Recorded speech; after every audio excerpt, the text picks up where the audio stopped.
Hello, isang mapagpalang umaga po sa ating lahat. So, ang pamagat po ng ating morning devotion para sa umagang ito ay The Heart of Fasting. At ang verse po natin ay mula sa Zechariah chapter 8 verse 19. Sabi po, "This is what the Lord Almighty says. The fasts of the 4th, 5th, 7th, and 10th months will become joyful and will become joyful and glad occasions and happy festivals for Judah. Therefore, love, truth, and peace." So sabi po ng author dito sa ating Our Daily Bread, "Hunger pangs gnawed at my nerves. My mentor had recommended fasting as a way to focus on God. But as the day wore on, I wondered, how did Jesus do this for 40 days? I struggled to rely on the Holy Spirit for peace, strength, and patience, especially patience. If we are physically able, fasting can teach us the importance of our spiritual food. As Jesus said, "Man shall not live on bread alone, but on every word that comes from the mouth of God." Sa Matthew 4:4. Yet, as I learned firsthand, fasting on its own doesn't necessarily draw us closer to God. In fact, God once told his people through the prophet Zechariah that their practice of fasting was useless since it wasn't leading to service for the poor. In Zechariah 7:5, ang sabi po ng ating Panginoon, ask the people of the land and the priests, when you fasted and mourned in the 5th and 7th months for the past 70 years, was it really for me that you fasted?" So yun po ang tanong ng Panginoon sa ah, mga Israelites noong panahon ni Prophet Zechariah. So, God's question revealed that the primary problem wasn't their stomachs, it was their cold hearts. By continuing to serve themselves, they were failing to draw closer to God's heart. So He urged them. Sa Zechariah chapter 7, verses 9 to 10, ang sabi po ng Panginoon, "This is what the Lord Almighty said. Administer true justice, show mercy and compassion to one another. Do not oppress the widow or the fatherless, the foreigner or the poor. Do not plot evil against each other." Our goal is any spiritual our goal in any spiritual discipline is to draw closer to Jesus. As we grow in likeness in Him, as we grow in likeness to Him, we'll gain a heart for those He loves. So, Amen. So, dito po sa ating Our Daily Bread, ano po, yung author natin, sinabihan siya ng kanyang mentor na mag-fasting siya para makatulong na mag-focus siya sa Panginoon. So, tinry niya mag-fasting and habang habang lumilipas yung oras, di gutom na siya. Patanong siya, paano ito nagawa ng Panginoong Jesus in 40 days? So, andun yung pag-struggle niya na mag-rely sa Holy Spirit kasi dapat po pag tayo ay nagfa-fasting, hindi lang ginugutom natin yung ating sarili tapos wala tayong ginagawa. Kasi ang focus natin is dun sa ating tiyan. Ang focus natin is dun sa ating gutom. So, pag tayo ay nagfa-fast, dinideny natin ng pleasure yung ating sarili, dinideny natin ang ating katawan from physical food. So, dapat i-feed natin yung spirit ng spiritual food. Ano po?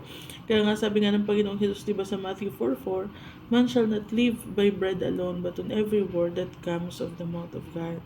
So, kung fasting lang ang ginagawa natin, at ginagawa natin yun for approval of someone, na let's say may nagsuggest sa atin na mag-fasting tayo at ginagawa natin para lang masabi dun sa tao na yun na nag-fasting tayo, or pakiramdam natin pag tayo ay nagpo-fasting ay mas napapalapit tayo sa Diyos without doing anything. So, mali po yung purpose ng ating fasting. Ano po? It doesn't necessarily draw us closer to God. So, yung pag-fasting lang ang ating ginagawa. But, if we will fast, na ang purpose natin is para sa Panginoon talaga, para mapupurihan siya, para mas makapag-focus tayo sa kanyang salita, yun ang magandang fasting. Ano po. So, pag nagpa-fasting po tayo, kailangan sasabayan po natin ng prayer, Kailangan sasabayan po natin ang pagbabasa ng salita ng Diyos para ang focus po natin ay sa Panginoon. So, aalisin nun yung ating focus sa ating physical hunger at if-feed yung ating spirit, ng spiritual food. So, basta focus tayo sa mga bagay na spiritual, Dito nga po, nung panahon ni Prophet Zechariah, sinabi ng Panginoon sa kanila, tanungin mo yung sa kanya, sabi sa kanya, ask the people of the land and the priest, tanungin mo yung mga tao tsaka yung mga pari. Pag nagfa-fasting ba kayo, para ba talaga sa akin kaya kayo nag-fasting? Tapos sa verse 6, and when you were eating and drinking, were you not just feasting for yourselves? So pag kumakain naman kayo at umiinom, nagfi-feast naman kayo para sa sarili lang ninyo. So, yun yung tanong ng Panginoon sa kanila, So, the question is not about their stomach, it was their cold hearts, ang sabi po dito. So, they are serving themselves and they were failing to draw closer to God's heart. So, kasi pag nagfa-fasting ka na wala kang intention talaga na mag-feed ng spiritual food, ang focus mo lang, anong oras kayo matatapos ang fasting nito, gutom na ako, haw na ako. Tapos pagka oras na nung kainan, ay salamat, yung ganun yung reaction na ay salamat makakakain ako sa bukas, tapos feasting na tayo to feed ourselves pa rin, sa sarili pa rin natin, So nung nagfa-fasting ka nga, nakafocus ka na sa sarili mong gutom, tapos nung natapos yung fasting, sarili mo pa rin yung binubusog mo sa pag-feast, So, na-experience din po namin ito first hand nung kami ay may activity sa church at sinubukan namin na mag-fasting. Advisable pero hindi siya, in-advise lang pero hindi naman mandatory. So, meron namang iba na na hindi nila kaya, wala namang sapilitan. Pero yung kaya nila, glory to God, Pero, yun po, may kasabay po na pag-aaral yun. Kaya, may parang hindi mo masyadong napapansin yung oras. Dire-diretso yung pag-aaral namin yung maghapon. May mga, kunting pahinga lang in between. Parang 12 hours nga lang yata yun, 7 to 7 yung fasting namin nun. At purihin ang Panginoon. So, maraming mga kapatid naman ang nakibahagi, at yun nga, hindi natin napapansin ang, dahil subsub tayo sa salita ng Diyos. So, pero pagka yung fasting lang na nakahiga ka kasi ayaw mong sayang ng energy, fasting lang na, nakatambay ka lang, tamang nood-nood ka lang, magugutom ka talaga. Mararamdaman mo talaga yung gutom. So, ang nais ng Panginoon, pag tayo ay nagpa-fasting, yung ating puso ay nakatuon sa Kanya, yung ating isipan ay nakatuon sa Kanya, and it will draw us closer to Him. Kung tayo po ay sinasabayan po natin ang pagbabasa ng salita ng Diyos at pagpupuri sa Kanya, pwede tayong umawit, pwede tayong mag-pray, ganyan, At ang sabi ng Panginoon dito, He urged the people, ang sabi po niya doon sa mga tao, sa verse 9 and 10, administer true justice, show mercy and compassion to one another. Do not oppress the widow or the fatherless, the foreigner or the poor. Do not plot evil against each other. So, wala pong benefit yung ating pagpa-fasting kung hindi naman din natin nagagawa itong mga ganitong bagay. Kasi pagka ang fasting po natin ay talagang nakatuon po tayo sa Diyos, after that ay may natututunan po tayo, mas nahuhubog po tayo, mas napapalapit tayo sa Panginoon, and kaya nating magawa ang mga ito sa tulong ng Panginoon. Pero kung paimbabaw nga lang yung fasting natin, masabi lang na nag-fasting tayo, pero wala namang pagbabago sa atin, walang improvement sa ating mga pag-uugali, walang improvement dun sa ating mga pagbuhay-buhay ba. So, wala siyang benefit, So, mas mabuti pa, wag ka na lang mag-fast kung wala din namang maayos na purpose yung pagpa-fasting mo, Ang nais ng Panginoon, kung sinusunod natin yung pagpa-fasting, makita din sa atin itong pag-administer ng true justice, show mercy and compassion to one another. Huwag tayong mag-oppress ng mga widow, mga fatherless, ng foreigner, ng mga mahihirap. At huwag tayong magtatangka ng masama laban sa isa't isa. So, Basically, huwag tayong gagawa ng masama para sa ating kapwa, ano po, at ang ipakita po natin ay yung tama at kabutihan, ano po. Maging doon sa main verse po natin, sa Zechariah 8:19, parang, parang walang kinalaman yung dulo niya pero yun ang naisabihin ng Panginoon, kasi sabi niya, "This is what the Lord Almighty says, the fasts of the 4th, 5th, 7th, and 10th months will become joyful and glad occasions and happy festivals for Judah. Therefore, love, truth, and peace." Parang na-out of place yung love, truth, and peace, ano po. Pero yun po yung nais ng Panginoon, ano po, na pag tayo ay nagfa-fasting, samahan din po natin ang pag-focus sa ating Panginoon, sa pagbabasa ng kanyang salita, at kailangan makita po sa atin yung resulta ng pagiging malapit natin sa Panginoon. Wag po tayong gagawa ng masama, or wag tayo mag-iisip ng masama para sa ating kapwa, at mahalin natin sila, ano po, love, truth, and peace. So yun po yung nais ng Panginoon sa atin, ano po. Hindi yung basta masabi lang na nag-fasting tayo.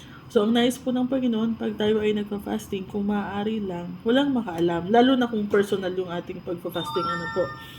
Hindi yung katulad yung sa church na ginawa namin, na pinagkaisahan namin yun. So alam namin bawat isa na may mga nagfa-fasting sa amin, ano po, at meron ding hindi. So ayun, kasi pinagkaisahan ng iglesia. Pero kung personal yung ating pagpa-fasting, hindi na po natin kailangang sabihin na, ay, nagpa-fasting ako, ganyan. Maliban na lang, syempre, kung pinipilit tayo na kumain. Culture na kasi ng mga Pilipino na talagang kukulitin ka ng kukulitin hanggat hindi ka kumakain So, pwede tayo magsabi sa gano'n na, pasensya na po, fasting ako ngayon, gano'n. Pero yung wala namang nagtatanong sa'yo, or wala namang pumipilit sa'yong kumain, wala namang hindi naman necessary na i-announce, pero i-announce pa, fasting ako ngayon, lahat ng makita mo sa fasting ako ngayon. Nawawalan po ng benefit yung ating fasting. Wag na lang, kumain ka na lang.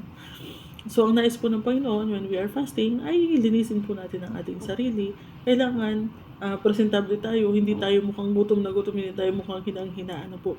Hindi makikita ng iba na we are fasting, ano po. Kasi pagka ganun, pag pinapakita natin sa iba, parang ang goal natin is yung respect ng iba, ano po, yung approval ng iba, hindi yung approval ng Panginoon. And yun nga, as much as possible when we are fasting, let us focus on worshiping God through prayers, through singing, through reading His Word.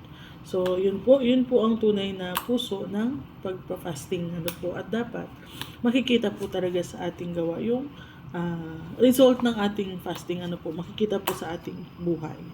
So, amen po, nawa meron po tayo natutunan, and let us pray. Hallelujah. Salamat, Panginoon, for your words.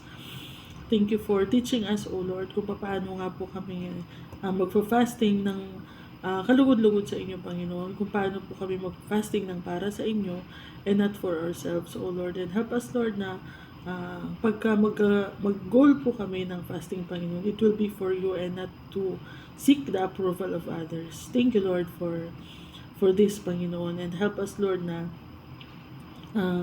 patuloy na mag-focus sa pagbabasa ng inyong salita, sa pananalangin, at sa pagpupuri sa inyo, Panginoon, and help us to achieve this heart that is closer to you, O Lord. At nawa, kung paano nyo po kami minahal, Panginoon, selflessly, matutunan din po namin na magmahal ng ganoon sa aming kapwa, Panginoon.